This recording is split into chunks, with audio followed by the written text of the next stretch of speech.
quit the Conservative government, and what does this mean for the UK property market? So the UK property market has been in absolute turmoil since she started, really. As soon as she came out of that mini budget, it just really was in turmoil. So what I'm going to do in this video is I'm going to discuss what this is going to look like going forward. Well, my views on what this will look like going forward is only my views. And what I am actually doing at the moment in this market as a property investor. If you haven't already, please hit that like button if you're on YouTube, and make sure you hit the subscribe button. So let's get into this. Liz Truss coming to office. I think 44 days she was in total. I think this is the shortest amount of time somebody's been in office as a main prime minister, and she got the lowest vote of confidence in that period of time. So in that period of time, what she done was, I feel she was a little bit scapegoated. Don't get me wrong, I didn't agree with her policy. I thought I liked the sentiment behind her policy of low taxes, boost the economy by like giving it encouragement. But the reality was more fiscal stimulus in a time of inflation, when the inflation is mainly caused by printing too much money, wasn't the right timing for that. But the markets didn't agree with what she done. The pound collapsed to when its lowest point it's ever been against the dollar, and as a result, she's been under increasing pressure to leave.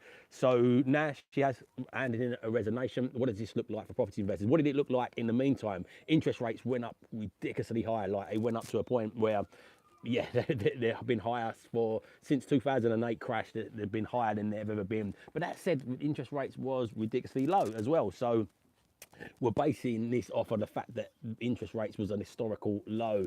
But what have we been doing? What have we been seeing in the markets? What I've been seeing is massive opportunity. So what you're going to get for the last 2 years, where the market's been having massive capital appreciation, what we've been getting is very much of a seller's market. It's been hard to buy deals.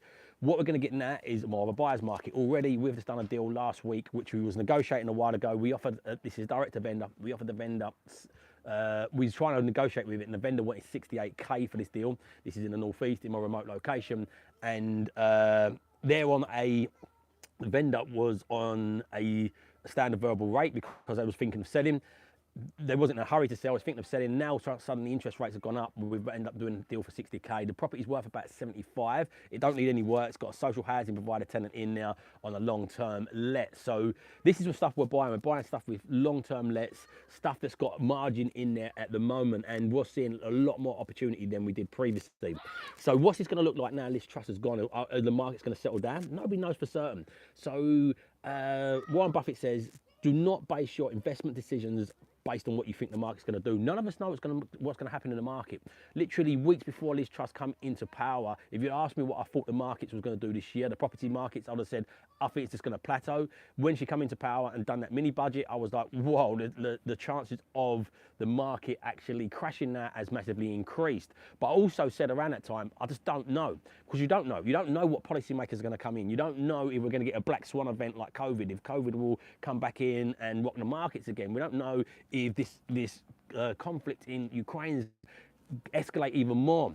And this is why you don't want to base your decisions based on thinking the market's going to crash, the market's going to grow. Base it on solid foundational investment strategies. And solid foundational investment strategies for me is buying single let properties as a foundation, and then the other strategies above that. If you want to build wealth, I call it the property delta matrix, and if you want to build wealth, a long time all-weather portfolio that sustains these ups and downs in the market, that can absorb and weather these times, then you build an all-weather portfolio which can do that. So how I've done that is by building multiple streams of income from my portfolio, which is I've got HMOs, I've got single lets, I've got social housing, I've got SA, commercial.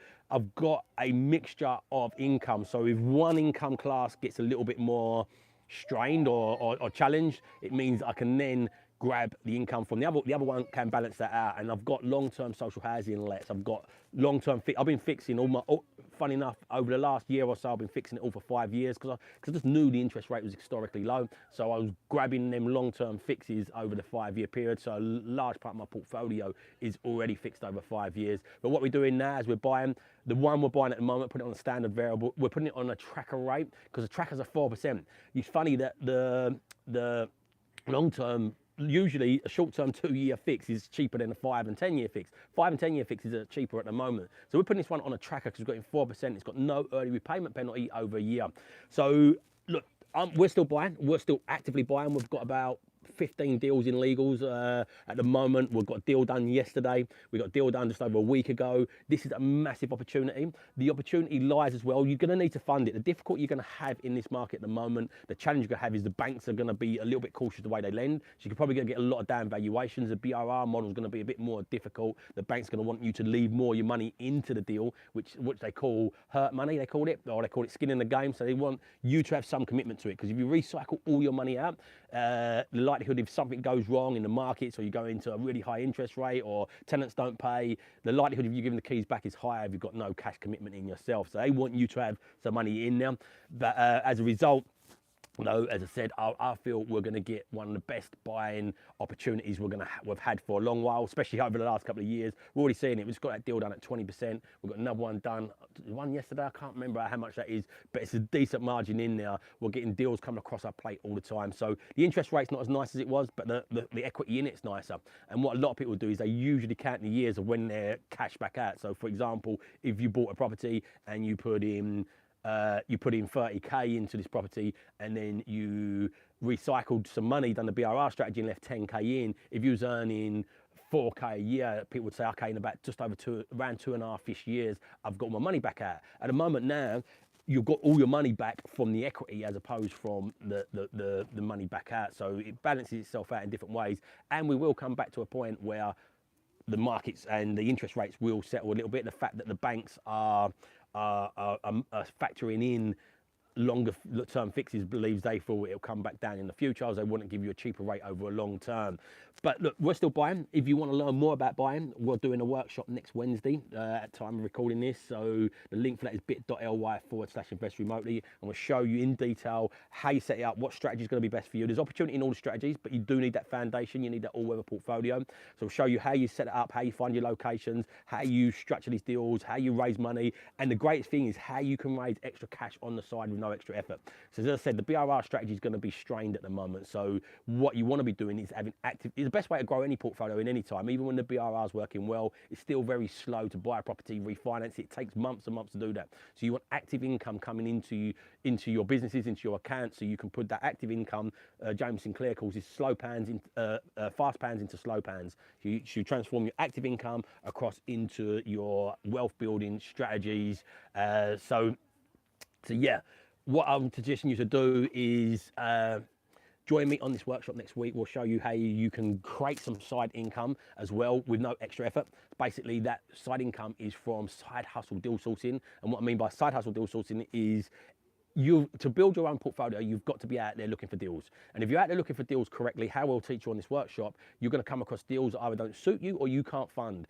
And if you selling them on is pretty difficult. You've got to be on social media all the time. You've got to have a pipeline of investors. But if you strategically partner with other property sourcers, you can collaborate with them and they can sell the deals on your behalf, which is a fantastic way to do it, because you have the kind of baby without the labour pains.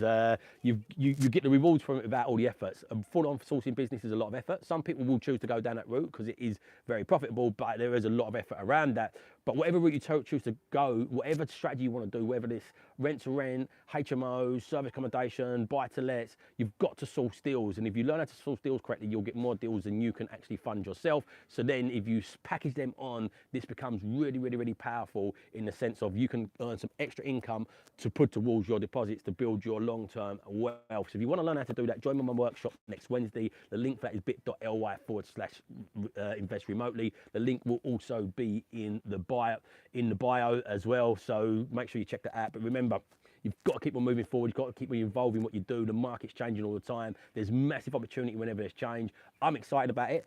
Ray Dado says, if you worry, you don't have to worry. And if you don't worry, you have to worry. Look, you do want to be concerned going into this. You do want to make sure you get the right strategy. You do want to make sure you mitigate the downside. It's really important to mitigate that. So picking the right strategy that's not going to wipe you out where you are in your journey. But if you do that correctly, there's going to be a ton of opportunity. There's more millionaires made in recessionary time than any other time. I'll show you, jump on the workshop, I'll show you some of the big companies that was formed in the last recession. So join me next week, bit.ly/invest remotely. And remember, if you don't evolve your ideas, you never live in your own terms. So my why to live on my terms. So my mission is to help as many people live on their terms using financial education and property as a vehicle to do that. So please share this out for somebody you find it useful. Hit that like button if you've not done it already. Hit the subscribe and the bell icon so you get notified whenever we do these videos. And have an amazing day, everyone.